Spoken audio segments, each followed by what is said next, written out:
Gemt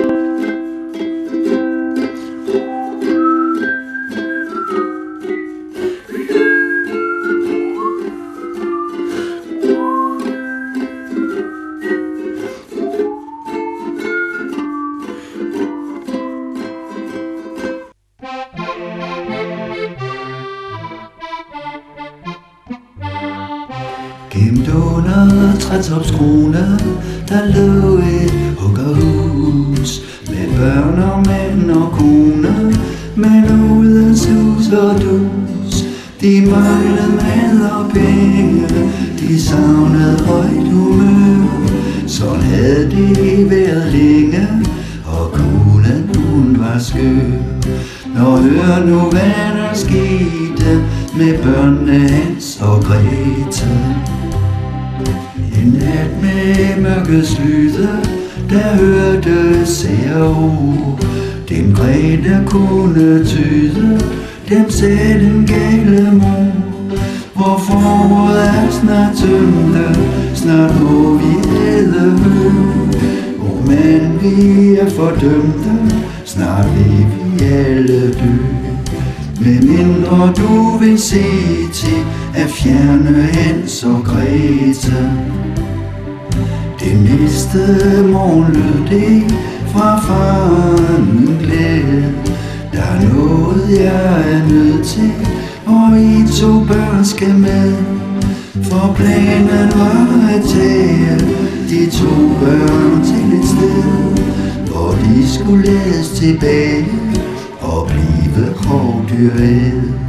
Mens Mosten Grete spredte hjemligte Hans og Grete. Den næste morgen gryede med fløjt og fulde sang. Forsøget blev fornyet og lykkedes anden gang. Skøn Grete spredte krummer, der skulle lede dem hjem. Mislykkedes dette nummer, for spurvene spiste dem.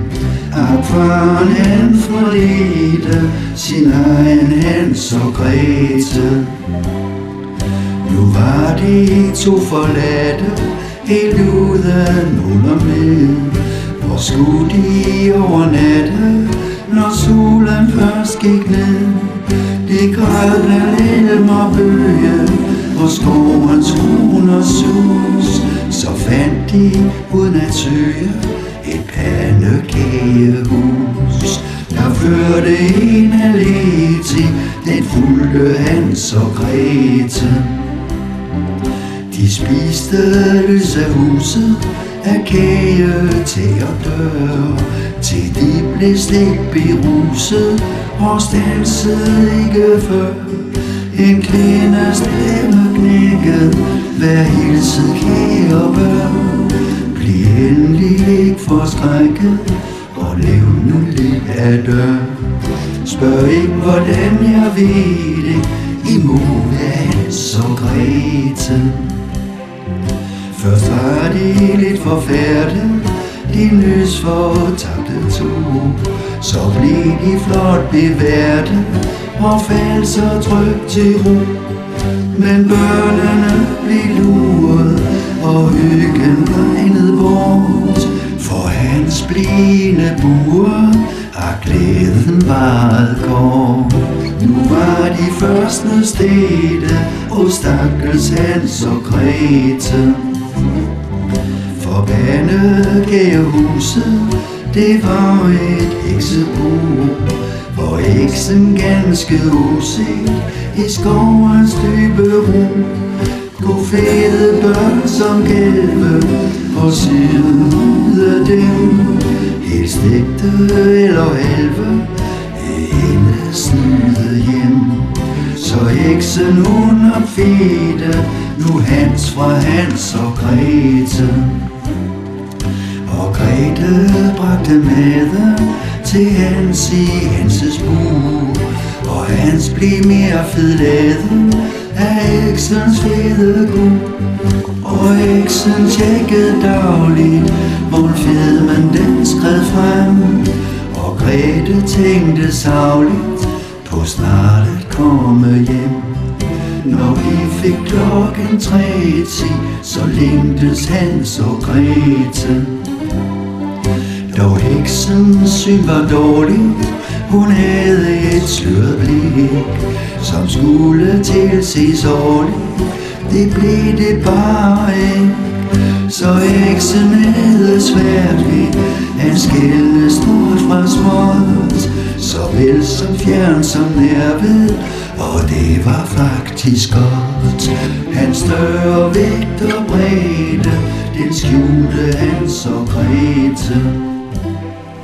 Når heksen skulle afgøre, om Hans var slagtefed, så måtte hun berøre hans barnefinger lidt. Og så var trickset lige til, for Hans var fingrene.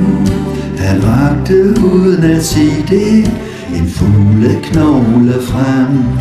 Da heksen ikke kunne se det, det vidste Hans og Grete. Men alting får en ende, en dag sagde heksen stop. Se, ovnen står derhenne, nu skal der fyres op. Og Grete trøskede tænde og fyrede som et kul, til helvedes lurer brændte i ovnens hede hul. Nu var der to, der svedte, og det var Hans og Grete. Men Grete, hun var smartere, bad heksen kontrollere, og ovnen var parater, om der skulle fyres mere. Og nu blev heksen luret af Gretes kloge bluff. Hun havnede i komfur på grund af Gretes puff. Mens flammerne tilredte, så flygtede Hans og Grete. De hastede bort fra huset, kom ned til noget vand, og hørte tagre suse, der mødte de hinanden. Og Allan ville fragte vor børn på søens vand, og børnene blev hjembragte, men spørg mig ikke hvordan. Den sikrede deres retræte, det glædede Hans og Grete. Så sad de derhjemme, mens fædre tog flød, for faren var beskæmmet, og konen hun var død. Ja, faren var bedrøvet og ganske særligt trist, fordi han havde prøvet at dræbe børn med list. Tilgivelsesberedte, dog smilte Hans og Grete.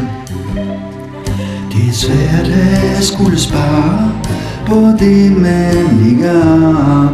Det er ikke let at klare at være fattig far. Det kunne Hans fornemme, det fattede Grete helt. Hun sagde, at de skulle glemme det huller de havde delt. Men hvad der siden skete, det ved kun Hans og Grete.